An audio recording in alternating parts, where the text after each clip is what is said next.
자, 이제 두 번째 넘어갑니다. 자, 두 번째는 그 트로이 목마라는 그 출판사에서 나온 인생 시선 손나라 작가. 이분이 선생님이셨죠. 제가 예전에 한번 소개시켜 드렸었는데요. 스낵에서. 이제 시의 한 구절과 본인의 어떤 감상을, 생활 속에서 감상을 쓴 그런 책인데요. 인생 시선. 그 중에서 20번째 꼭지, 너에게 묻는다 편을 읽어드리겠습니다. 우진이라는 아이, 우진이. 한 번도 수업 시간에 눈을 뜬 적이 없는 아이. 담임은 자기 반 수업을 하는 선생님들에게 우진이를 못 자게 해달라고 신신당부한다. 미련하게 덩치는 크고 뜬 건지 감은 건지 구분이 안 되는 작은 눈. 그 눈이나마 뜬 적이 별로 없는 아이. 내 아들의 중학교 오케스트라 발표회에서 우연히 우진이를 만났다. 우진이는 나를 보자마자 웃으면서 활기차게 인사를 하고 묻지도 않은 말을 했다. 내 동생이 연주를 해서 보러 왔어요. 그때만큼 자신감 있고 생기찬 우진이의 표정을 2년 동안 나는 단 한 번도 본 적이 없었다. 우진이는 온 얼굴에 동생에 대한 자부심과 사랑으로 가득했다. 학교에서는 모자라는 아이 취급을 받았지만 밖에 나오니 동생을 챙기는 든든한 형이며 선생님께 밝게 웃으며 인사를 건네는 당당하고 예의 바른 고등학생이었다. 우진이의 놀라운 변신을 보면서 학교에서의 모습만으로 학생에 대한 선입견을 가졌던 내 생각이 한 부분으로 전체를 오판하는 편협된 생각이었음을 깨달았다. 공부를 못해서 자습 시간에 도망을 많이 가서 수업 시간에 잠만 자서 이런저런 이유로 선생들의 눈에 반도 안 차는 아이들이 있다. 공부를 꽤 잘하는 딸아이가 남동생인 아들이 중학교 입학하기 전에 충고하는 말을 들었다. 네 그리 공부하지 않으면 중학교부터는 선생님들이 공부 잘하는 아이하고 공부 못하는 아이 차별을 얼마나 심하게 한 줄 아나? 나는 공부를 잘해서 특별대우 받는 경우가 많다. 그런데 공부 못하는 아들은 쌤들이 쳐다도 안 본다. 중학생 누나가 초등학교를 졸업하는 동생에게 하는 충고이긴 하지만 선생으로서의 치부를 들킨 것처럼 부끄럽기도 했다. 나는 딸의 말대로 성적으로 학생들을 차별한 적이 없었던가? 학교에 온 지 얼마 안 돼 복도에 걸려있던 시가 있었다. 당시 선배 국어 선생님이 복도에 매일 새로운 시를 붙여놓았는데 지나가다가 몇 줄 안 되는 시가 강렬하게 눈에 박혔다. 연탄재 함무로 발로 차지 마라. 너는 누구에게 한 번이라도 뜨거운 사람이었느냐. 신입교사 시절 선배 교사가 붙여놓은 짧은 글귀 하나에 가슴 찔려 하면서 뜨거운 사람이 되지 못하는 자신을 안타까워하던 그 마음이 지금은 과연 남아있을까? 나이테처럼 마음이 너무 단단해져 버린 건 아닐까? 학교에서 학생들을 보면서도 가끔 그런 생각을 한다. 별로 잘하는 것도 없고 의욕도 없고 꿈도 없고 나서는 법도 없이 친구들과 잘 어울리지 못하고 홀로 있는 아이. 남의 눈에 보기에는 보잘것없는 존재이지만 그 아이도 누군가의 사랑을 받는 귀중한 존재일 것이다. 수치적인 잣대나 서열로 그들의 가치를 폄하해서는 안 된다. 방학 중에 학생들을 데리고 봉사활동을 다녀온 적이 있었다. 과거에는 그 중증 한센병 환자들이 많았으나 의학의 발달로 요즘은 중한 병자들이 별로 없고 중병 환자들은 다른 데서 요양한다고 했다. 정신지체 환자나 거의 나은 한센병 환자들이 요양하는 시설이었다.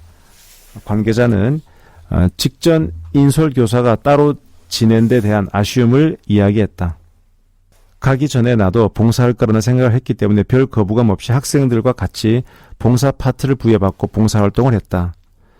여자 장애우들이 기거하는 숙소의 화장실, 욕실부터 청소하는 일이 맡겨졌다. 매일같이 청소를 해서인지 별로 지저분하지 않았다. 청소 후에는 점심 배식 전까지 1시간여 동안 여자 장애우 시설에서 장애우들의 말동무가 되어달라 했다.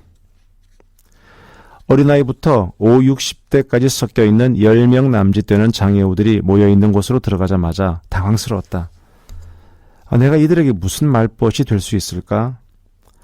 웃으면서 그들의 행동을 보고 있는데 20대로 보이는 한 명이 다가와서 내가 해야 할 일을 알려주었다. 차를 마실 시간이기 때문에 차를 타면 된다 했다. 그러면서 컵을 내고 인스턴트 커피, 율무차 등을 타는 방법, 물을 끓이는 방법 등을 설명했다. 아주 사소한 일이지만 무슨 의식을 치르듯이 질서정연하고 조심스러운 손길로 차를 타는 것이었다. 나는 시키는 대로 컵을 꺼내라 하면 꺼내고 물을 부어라 하면 붓고 서빙을 하라 하면 서빙을 했다. 조금 편안해졌는지 10대로 보이는 환자 한 명이 다가오더니 자기가 얼마나 요가를 잘하는지를 자랑하기 시작했다. 간단한 요가 동작을 해보이면서 어제는 물구나무 서기까지 도전해서 성공했다고 자랑했다. 대단하다. 잘한다는 맞장구를 치니 더 신나하면서 자랑을 계속했고 다른 환자들은 지겹다는 듯이 시큰둥하게 쳐다보았다. 어느새 1시간이 그럭저럭 별일 없이 지나가고 점심 식사 시간이었다.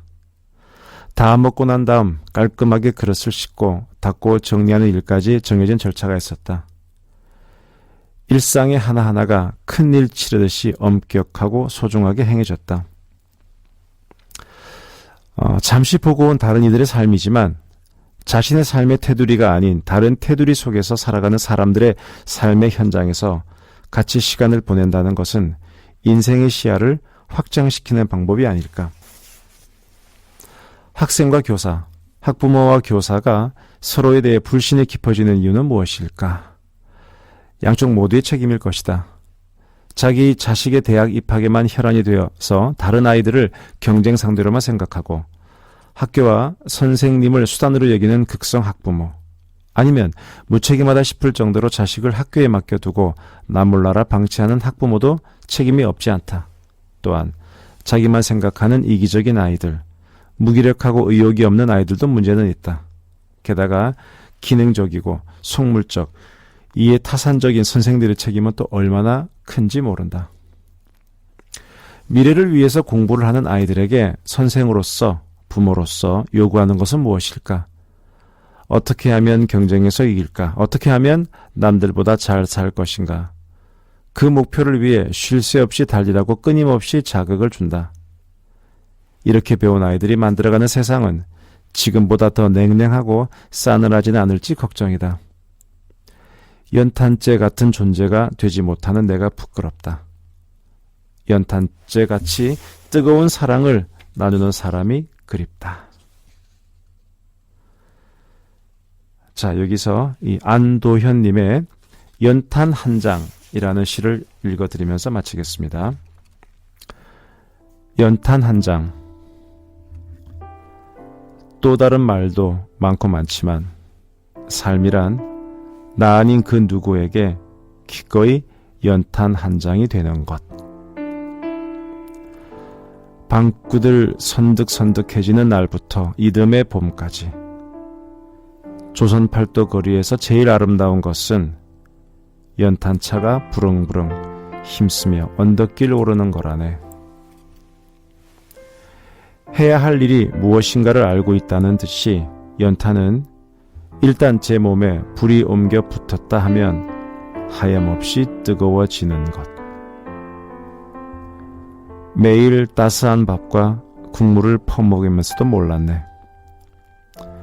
온몸으로 사랑하고 나면 한 덩이 재로 쓸쓸하게 남는 게 두려워 여태껏 나는 그 누구에게 연탄 한 장도 되지 못하였네. 생각하면 삶이란 나를 산산이 으깨는 일. 눈 내려 세상이 미끄러운 어느 이른 아침에 나 아닌 그 누가 마음 놓고 걸어갈 그 길을 만들 줄도 몰랐었네. 나는 안도현.